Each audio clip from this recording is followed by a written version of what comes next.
Welcome to POL Classics. Be sure to check out the best of POL from over the years. It's at its most popular day and time, and guess what? It's only on WNEP+.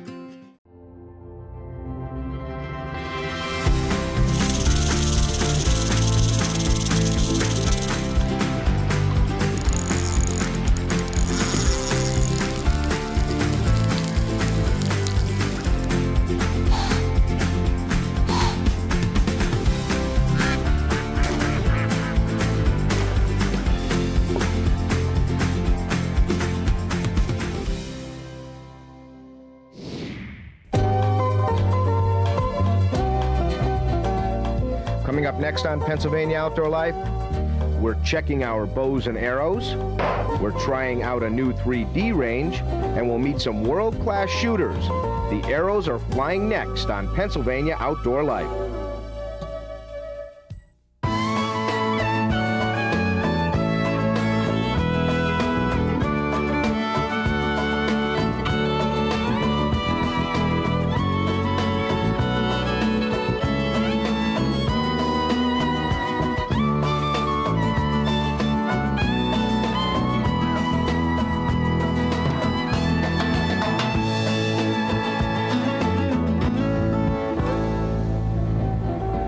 Good evening, everyone, and welcome to Pennsylvania Outdoor Life. I'm Don Jacobs, and yes, I do have a bow in my hand, arrows in my quiver, and no, I'm not jumping the gun. I can convince you of that in a half hour. I do have a very special guest host tonight, probably the youngest guest host we've ever had on Pennsylvania Outdoor Life, 16-year-old Marley Bogomil. Marley, thank you for joining us tonight. Thanks for having me, Don. Now tell me, when we say archery in this area and we say young kids, we say Marley Bogomil. How long have you been shooting bows and arrows? I've been shooting for 10 years now, since I was 6. And you're on your way to hopefully an Olympic spot? I'm hoping in a couple years to make it to Greece. To Greece for 2004? Yep. Now, what kind of a bow are you shooting here? Right now, I have a recurve. I used to have one like yours, a compound with the wheels, but they don't shoot those in the Olympics. So I had to switch to a recurve, and I just switched 8 months ago about, and I made a world team to go to the Czech Republic in August. Great, and you're gonna stick around the whole half hour, right? Yep. Okay, let's see you shoot one of these, and the pressure's on now. All of northeastern and central Pennsylvania is watching you, but you'll be used to that because the world will be watching you soon, right? I hope so. Okay, let's see how this all goes out here.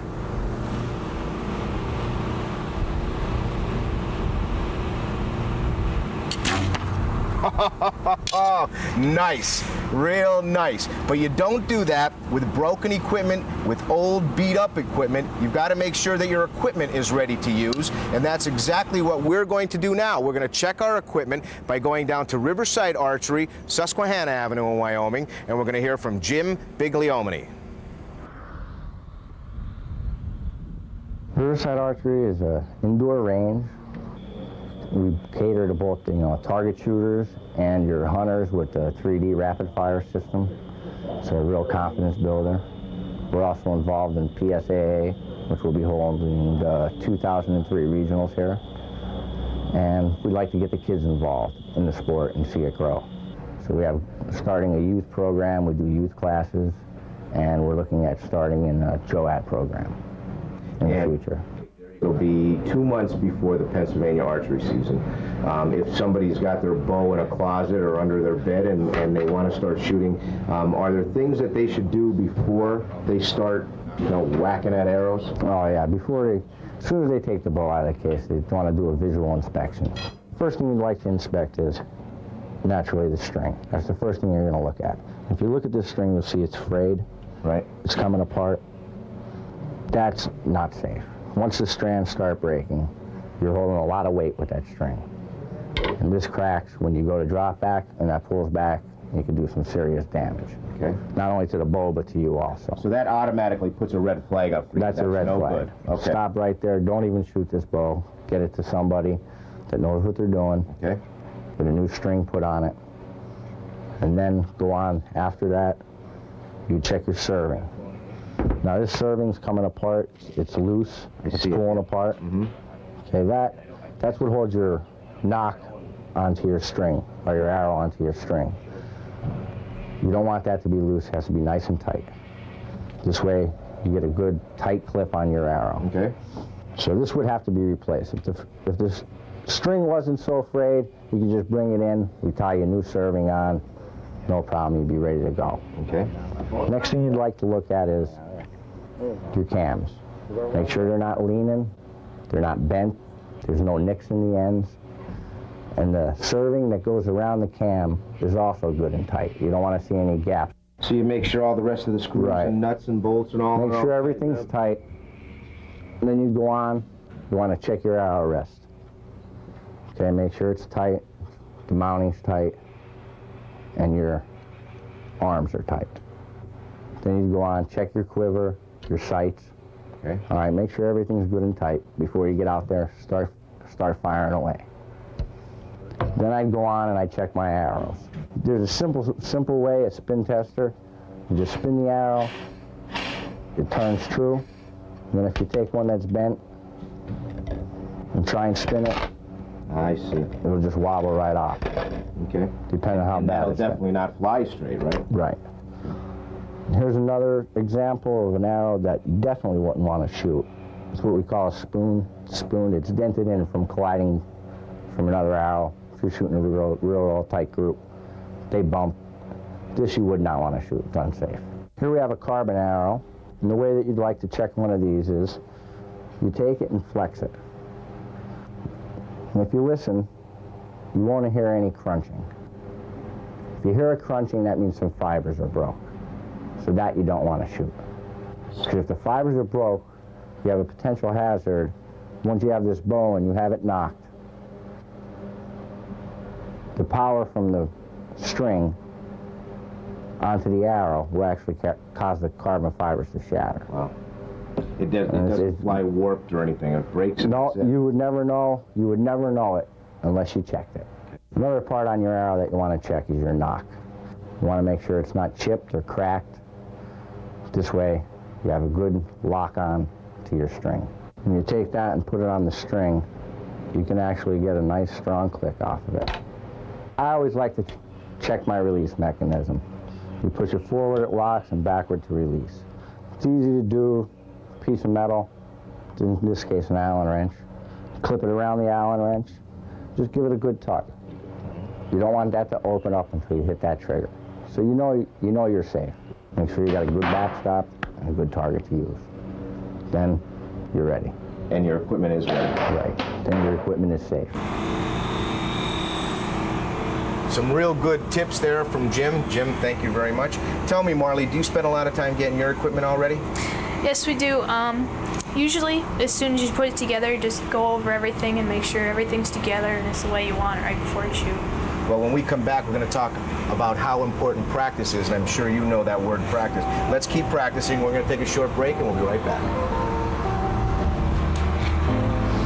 We'll have even more POL Classics on WNEP Plus right after this.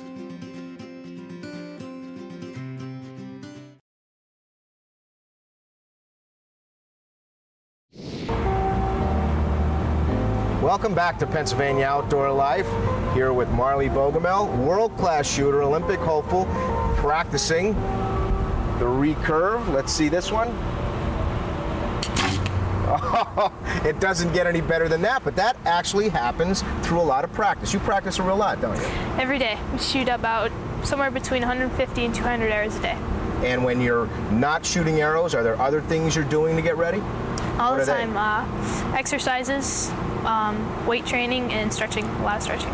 Real important, right? Mm-hmm. Yes, it is real important. I picked my bow up for the very first time a week ago, and let me tell you, my shoulders are sore, my arms are sore, and in order to practice, you need a place to throw some arrows. That's exactly what Riverside Archery Range over in Wyoming is all about. Now, this story you're going to hear from the other owner of Riverside, Gil Dominic, as he tells us a little bit about how to get ready for the archery season.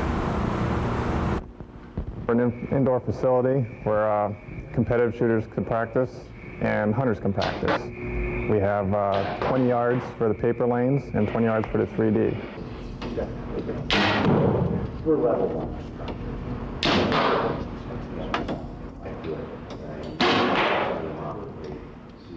Now with our paper lanes, it's your your standard 20 yards. We have 10 lanes for now, and then in March we're going to hold the PSA regional shoot, and that's when we're going to go 20 yards or 20 lanes straight across. We have shooters like Marley Bogomil. She comes and practices a lot of area shooters, a lot of competitive shooters in the area, and they seem to enjoy it because it's well lit, it's clean, and they just have a good time.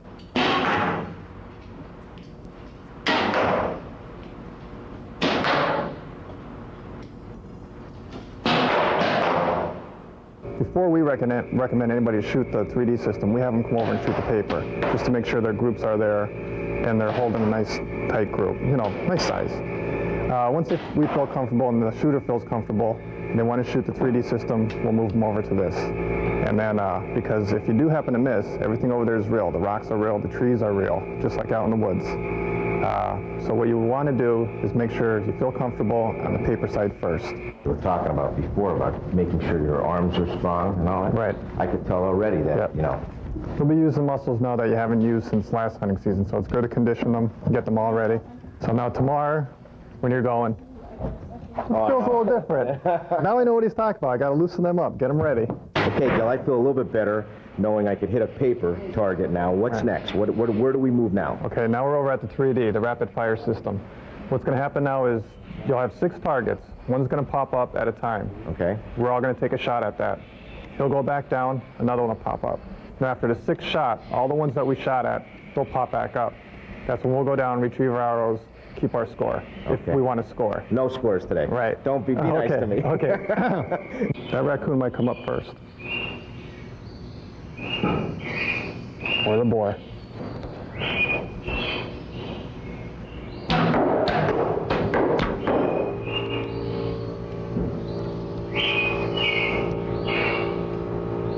Oh, that's neat. I like that. That's Okay. really neat. Now we got one in the back, a buck.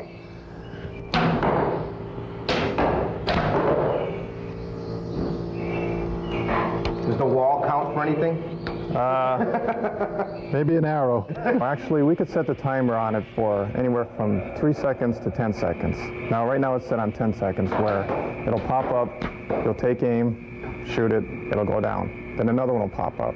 It happens 6 times. You'll do 5 sets of 6, which is, it'll take you 30 shots to shoot the system. And you need 6 arrows to do it, because they come up in 6s. You don't know which one's coming up next? Nope, the computer will pick them all, and it's just like hunting. I mean, you're gonna have to be ready for it. Porcupine. Yeah, right over the rock. Nice. We all got it. How important is it to practice? It's real important because when you're in the woods for hunting, for instance, you want to make sure you have that vital shot. You don't want to wound the animal. You want a clean harvest, and practice. That's what's going to get you there, where you'll feel comfortable knowing where that vital area is. There he is.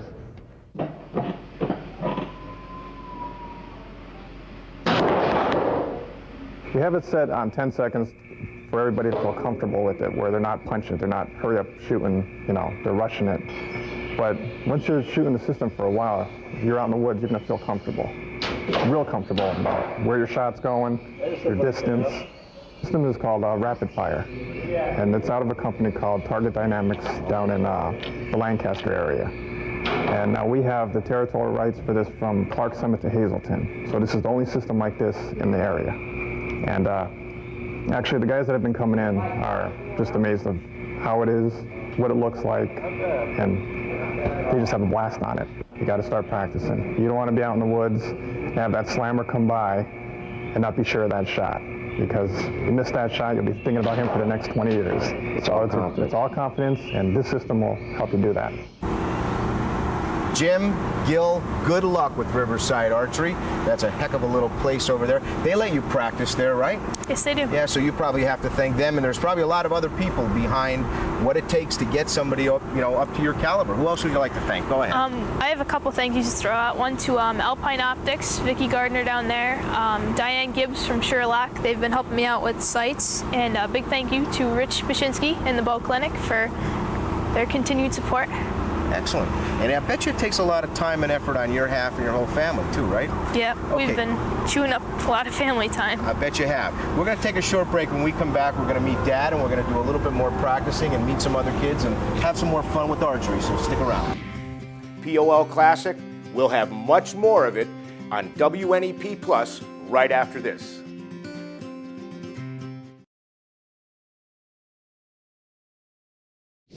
Welcome back to Pennsylvania Outdoor Life. Again, here with Marley Bogomel. And Marley, first of all, we have to tell you how proud we are of you in this area, because I remember meeting you and your mom and your dad, and you were only this big, and you were throwing around a compound bow. And now we're starting to talk, we're not starting, you're talking world record here, and Olympic hopeful. Congratulations. Thank you. What have you accomplished here? This is incredible. Last year, I accomplished 9 world records, and they give you certificates that say world record and stuff. And this one actually got broken by 1 point, and I was really proud of this one particularly because it was a women's world record. I made the adult world team to head to China on September 11th, and we never made it to China, but our team was looking really good, and we were on the threat list. They had a list of people to watch down there, and our team was on it, and I was really excited to go. And went to Italy last year for Indoor Worlds, made the Indoor World team my first time. And that was all compound, right? Yep. Okay. And I went to Italy, shot the best score I shot indoors, and I ended up getting a gold medal down there, and our team got a gold medal, so I've had a very successful year. So on September 11th, you decided to hang up the compound and take up the recurve? Yep. We left that day, and then we came back about 4 days later because we never got to leave the country with the trouble that we had. And we came back and picked up the recurve and haven't touched the compound since. I look at you as an inspiration to other kids. You were shooting with somebody else at Riverside Archery. Who was that? We met up with Mike Grabowski down there. We shoot with Mike a lot. We practice a lot together. And he's a pretty good shooter. Mike's a great shooter. He won the outdoor state this year. Shooting great. Great. Well, let's take a look at Mike and get some of his thoughts on shooting bow and arrow. Hey Don, here we have one of our members, Mike Grahowski. He just took the states in the target, and he enjoys coming down and shooting quite a bit. So you practice here? Yeah. Tell me what are you shooting? What kind of competition? What age group? Tell me a little bit about it. I'm an intermediate AA. I shoot a compound with Matthews Icon, and how are you doing? I'm doing pretty good. I'm getting a lot better like every day. Field archery, field targets this weekend, and I have keystones and bow hunter animal. I started out hunting, and probably when I was 8, I shot a little, and then Marley and her dad got me into competition. I just started January. I took 4th at indoor states. I'm getting better. And you're moving on. Yeah. You find yourself talking to yourself? Yeah, a lot. Take a deep breath. I mean, how do you prepare to make sure that it goes in the same place all the time? Just a lot of consistency. I just wait until it gets over the X and then slowly pull the trigger. And you're telling yourself this is your shoot all the time? Yeah, I just tell myself to relax and steady breathing and stuff. Was that hard to learn? It took a little while.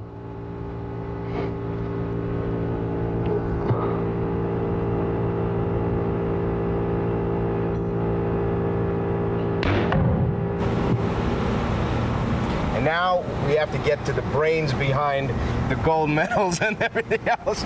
Frank, I've known you for a while, and you're an incredible archer yourself. What does it feel like having a daughter who's just climbing to the top? Well, it's pretty amazing. I don't even know what to say about her anymore. At this point, she's accomplished just about everything there was to accomplish with a compound bow, and she was ranked #1 in the world with the compound, and she said she wanted had an Olympic dream. She couldn't go with the compound. I tried talking her out of it.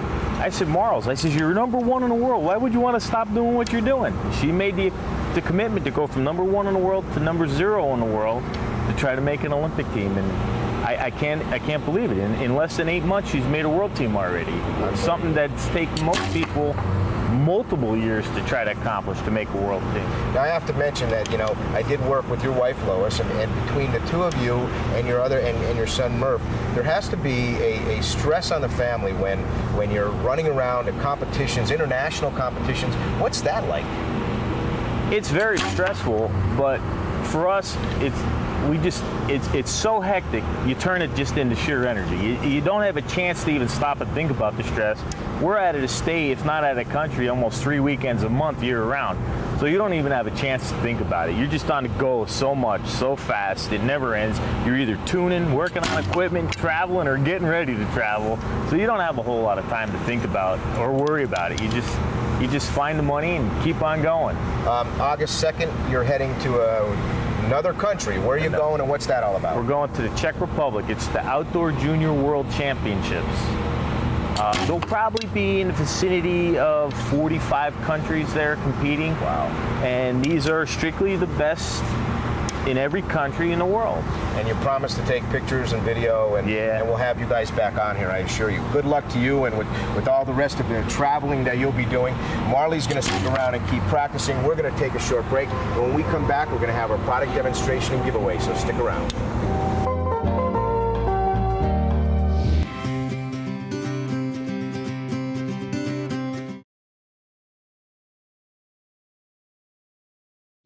Marley's helping us with our product demonstration and giveaway. You may remember we did a walleye fishing story where we absolutely filled a boat with walleyes in Lake Wallenpaupack. People have been asking, what lures are they? It's this lure right here, the Rapplin Shad, and it does make a little bit of noise. I don't want you to get you hooked there. And it's the Smithwick Rattlin' Rogue, and I know they call this one the Clown. And everybody was asking, what was the smelly stuff that the people put on their lures? It's the smelly jelly. That doesn't smell all that bad, does it? No, it smells a little bit like anise. I think Ray Sahaki was nice, and of course these all come from Ray's Bait and Tackle right down in DuPont, not far from you, right down the road. Marley, step aside here and let's roll out the barrel and give this away. The barrel's getting pretty darn heavy right now, and I will reach in and grab a winner, and yeah, that's not hard. Who's the winner? Jim Reagan. From Washington Boulevard. In Bangor. In Bangor. You know where Bangor is? No, yeah, it's down in Northampton County. Anyhow, I want to take those. I want to shake your hand. Wish you luck. Thank you. And please let us know how you're doing. I know our audience right now wants to know how you're doing. And shoot straight and be well on your travels. All right. Thank you very much, Marley. Thanks for having me. That's it for Pennsylvania Outdoor Life. Of course, all of northeastern and central Pennsylvania wishing Marley good luck. Enjoy yourself in the great outdoors. Good night.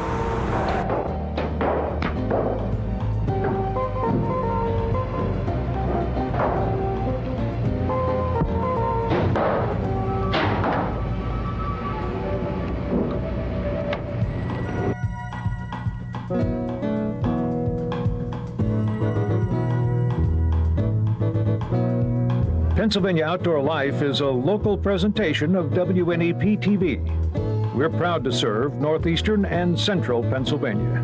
Shoot straight. Thank you for joining us for a look back at POL Classics. Now I'm going to invite you to join us every Sunday night at 6:30 on WNEP+.